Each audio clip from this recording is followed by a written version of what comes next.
ശിവ മുതലാളി ടെൻഷൻ അടിക്കാനൊന്നുമില്ല. അവനെന്ത് നമുക്കല്ലേ ടെൻഷൻ. പതിയെ മതി.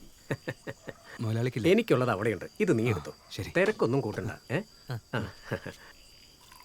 വെറുതെ കിട്ടാന്ന് വിചാരിച്ചിട്ട് വലിച്ചു കയറ്റാൻ നിൽക്കണ്ട. ആവശ്യത്തിന് മതി കേട്ടാ. എല്ലാവരുടെയും മുന്നിൽ വെച്ച് അവനെ തല്ലിയത്. ഈ മുതലാളി അവന്റെ സപ്പോർട്ട്. ശരിയാണ്. ഇങ്ങനെ തല്ലിക്കൂട്ടാൻ നീ എന്താ തെരുവോട്ടിയാ? മോഹന, എല്ലാ നായ്ക്കും ഒരു ദിവസം വരും. അന്നവനെ പിടിക്കാം. നീ കഴിച്ചോ, ഞാനിപ്പോ വരാം. സാർ കടല വേണം? അതെ, ഞങ്ങളെ സ്ഥലം പോവില്ലല്ലോ അല്ലേ? നീ ഇപ്പം എന്താ ഇങ്ങനെയൊക്കെ ചോദിക്കുന്നേ? ശിവ, നീ എനിക്ക് മുതലാളി പോലെ തന്നെയാടാ.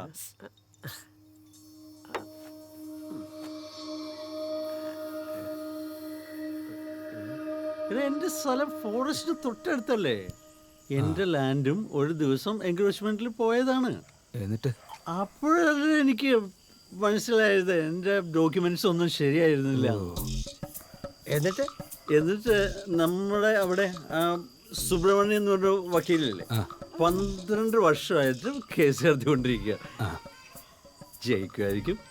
ശിവ, മുതലാളി തോട്ടത്തിലൊന്ന് നനയ്ക്കാൻ പോണം. നീ വരുന്നുണ്ടോ?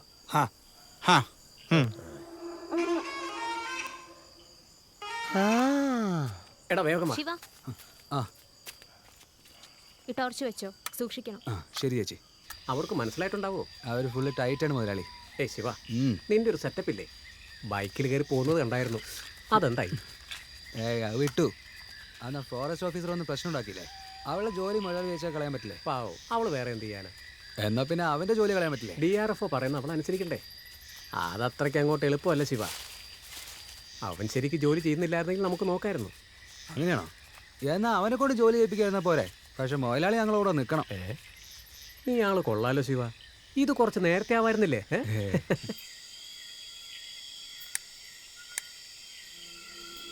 സിഗ്നൽ കിട്ടിയിട്ടുണ്ട്. സൂക്ഷിച്ചു പോണേ.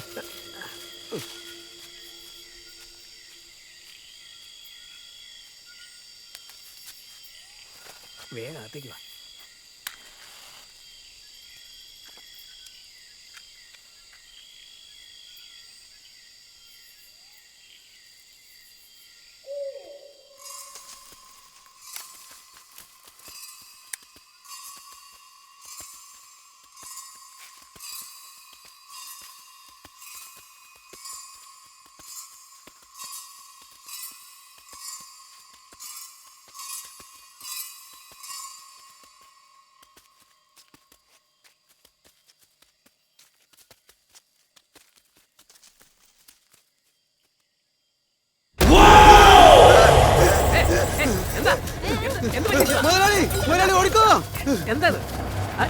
എന്താ ഉണ്ടായെന്ന് പറയടാ ശിവ.